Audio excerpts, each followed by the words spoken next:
There are quite a number of people, from what I've seen, what I've read, that are picking the Tampa Bay Buccaneers to at least be some type of a surprise team and a dark horse wild card playoff contender in the NFC. Now, I understand it. I get it. There was a point in time where the Buccaneers last year were very much in the playoff race, and then they kind of fell apart towards the end. But definitely in the first year of Greg Schiano, things looked a little bit better. This guy called it the Schiano way. And, he did a good job, I think, of bringing that organization some attitude, some toughness. Those are things you need to win. You really do. So I give Greg Schiano a lot of credit for coming from Rutgers, stepping up from the Division One NCAA level to stepping up to the NFL level and doing a good job. He did. Now, the question will be whether or not this team makes more progress and improves even more in 2013. When you look at the Bucs, one thing that I'm confused about is the whole Josh Freeman situation. It seems like they've been looking the past couple of years for a reason to not be behind him anymore. They've been looking for an excuse or a reason to get rid of him. I realize at times he's maddeningly inconsistent. At times he's just flat out bad. He has other moments where he's pretty good. He's had a couple of good years and a couple of really bad years, frankly. So I get some of the frustration with Josh Freeman. I just see where the team voted to take away Josh Freeman's captaincy. That's not usually a good sign.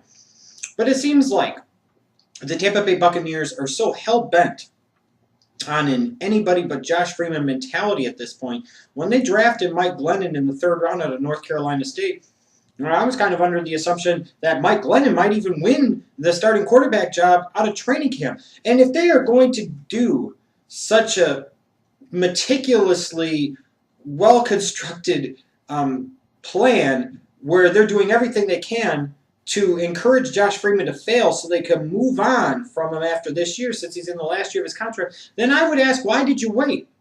Why didn't you just try and trade him? Why didn't you just release him? If you are so hell-bent on Josh Freeman not being your guy, if you are so convinced that he's not going to get the job done for you this year or in the future, why wait? Why wait until 2014 to start over? Why not start over again in 2013? Why not sit there and give Mike Glennon the reins and say, you know what? Russell Wilson led his team to the playoffs last year as a third-round pick. Let's see what you got, Mike Glennon. But instead, you're going to have this whole cloud hanging over this team and this organization this year about Josh Freeman, his contract situation, whether or not they want him there long-term. Mike Glennon nipping at his heels as the rookie, the third-round pick. It's just going to create a mess. It's going to create a disaster. And it's a shame because this is a Bucs team that on the surface has plenty of the components you would think of a team that could win 9 or 10 games and potentially sneak into the tail end of the wild card picture and make the playoffs. Offensively, they've got a nice 1-2 wide receiver punch outside with Vincent Jackson and Mike Williams. Not bad. Not the best, but definitely not bad. They've got a nice kind of under-the-radar offensive line in Tampa. Nothing special, but definitely not bad. Tight end still a bit of a weakness. I think that's a position that this organization has largely ignored the past few years, or when they have tried to address it, they've addressed it in the wrong way. One of the best friends a quarterback can have is a tight end, and it's something Josh Freeman's never really had a tremendous luxury of. He had a little bit of Kellen Winslow, and that was about it. Ultimately, the offense's success is going to hinge on muscle hamster, Doug Martin. He was a great revelation last year for them. He became that kind of featured back, that all-purpose back, that workhorse that Greg Schiano absolutely loves. And a lot of this team, and in particular this offense's success or failure, is going to hinge upon Doug Martin's play in 2013. Now, Greg Schiano is a defensive guy. So it's quite clear that he wants the defense to be the identity of this organization. When you're looking at it from a Bucs standpoint, when the defense has been the identity of the organization, you look at them making the NFC Championship game back in '79, going back to the John McKay days. You go to the team from 99 to about 2003, 2004, the team that won the Super Bowl in the 2002 season, made it to the NFC Championship game in the 99 season. When you look at that, you understand that when Tampa Bay does have a defensive identity, it's tend to bode very, very well for them as an organization. So I get it. And they have some nice pieces in place there on their defense. Guys like Gerald McCoy, Levante David. Obviously, you throw a Mark Barron in their first-round pick last year. And you bringing new guys into the mix. You trade to get Darrelle Revis, who, if healthy, is perhaps arguably, the preeminent one-on-one, man-to-man, lockdown cover corner in all of the NFL. Those guys don't grow on trees every day.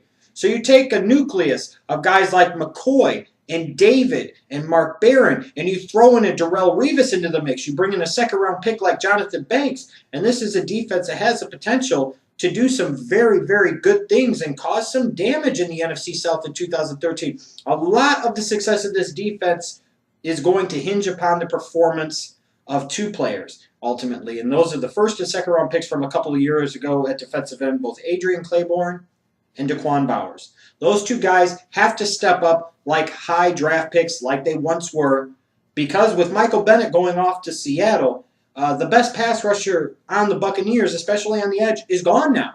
And that leaves a gaping void. I don't think it's necessarily a void that the Buccaneers can't replace with the combination of Claiborne and Bowers on the outside. I don't think so. But it definitely leaves a void and leaves a big question mark. They're going to need to find some type of edge rushing presence. And it's going to have to come from Claiborne and or Bowers. These guys have got to step up. It should or get off the pot time with these guys as much as it is somebody like a Josh Freeman. If you're looking for games to watch with this team, Week 8 at home against Carolina, Week 11 at home against Atlanta, Week 16 at St. Louis. If the Tampa Bay Buccaneers are serious about trying to sneak into the wild card picture this year, they must win all three of those games. They must beat divisional rival Carolina at home, they must beat Atlanta at home, and they must be able to go on the road and beat somebody of a quality, in this case St. Louis, who's potentially another team sitting in that wild card range. If the Buccaneers win all three of those games, and Josh Freeman is able to hold off Mike Glennon most, if not all of the year, then this very well could be a Buccaneers team that's looking at about a 9-7 record. I don't anticipate that. I think this is a team that this distraction of the Freeman situation and the question marks with their pass rush, and frankly, even the question marks with Darrelle Revis at this point, whether or not he's going to be a shutdown corner in 2013, makes this to me nothing more than an 8-win Buccaneers team whose time is really going to be more so in 2014 and beyond.